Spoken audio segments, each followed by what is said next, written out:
আসসালামু আলাইকুম। এই যে দেখেন কি ভয়ানক পোকা, এগুলো ফসল নষ্ট করে ফেলে। আমি আজকে প্রথম দেখলাম এগুলো।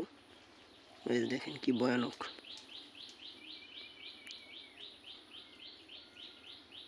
পাতা খেয়ে গাছ খেয়ে একদম নষ্ট করে ফেলে।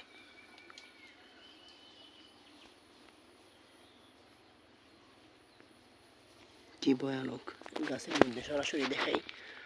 এই যে দেখেন, এই যে দেখেন।